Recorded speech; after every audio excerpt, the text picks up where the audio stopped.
L'histoire est un récit écrit par des femmes et des hommes afin de transmettre aux générations futures les événements d'un temps révolu. L'étude de cette histoire propre à chaque pays et à la fois universelle, permet d'établir un lien de cause à effet concernant la société actuelle.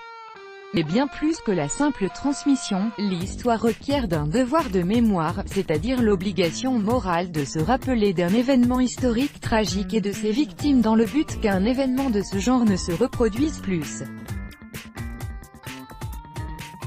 Ce fameux devoir de mémoire s'illustre à travers la bonne action d'Andrew Lummich. Découvrez son histoire. La bonne action d'Andrew Lummich, détenant une entreprise de nettoyage en Floride. Andrew Lummich est un homme d'affaires très occupé.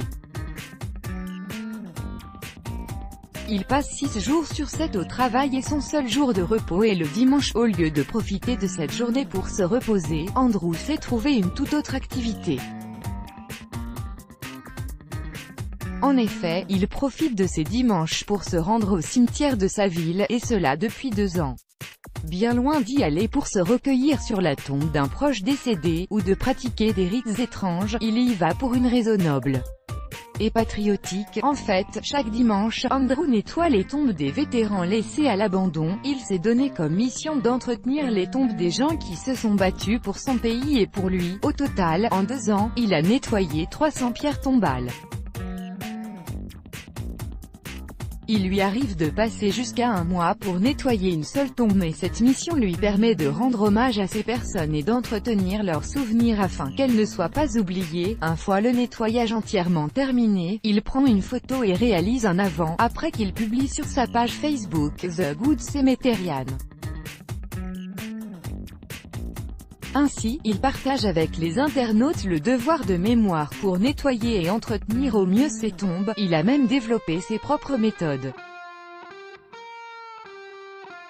Andrew compte nettoyer chacune de ses tombes comme il l'explique dans la vidéo ci-dessous. Cette bonne action est donc à l'image du devoir de mémoire.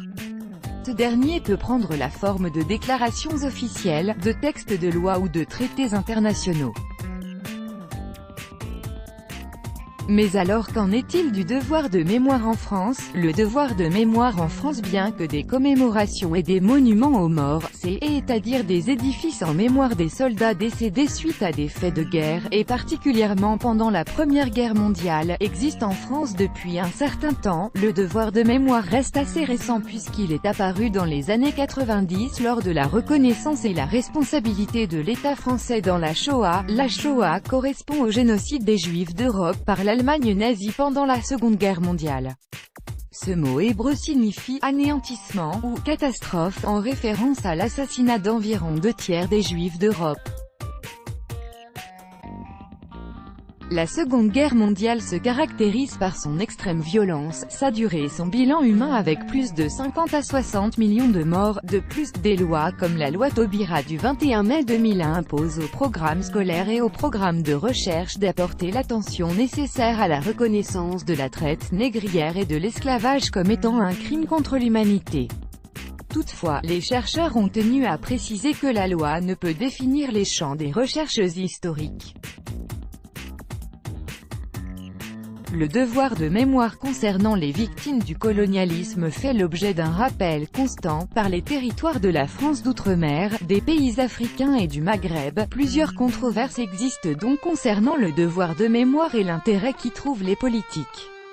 Notamment, lorsqu'en février 2005, Nicolas Sarkozy soutient le projet visant à mettre en avant le rôle positif de la présence des colons, en Afrique du Nord particulièrement. En effet, le devoir de mémoire permettant de se rappeler également la prise de la Bastille illustrant la Révolution française et les fondements de notre société, fait place à certaines polémiques comme celle de s'approprier le souvenir, l'abus de mémoire ou le droit à l'oubli. C'est pourquoi une juste mesure est à prévoir dans le devoir de mémoire au niveau collectif et individuel. Let's block ADS. Why?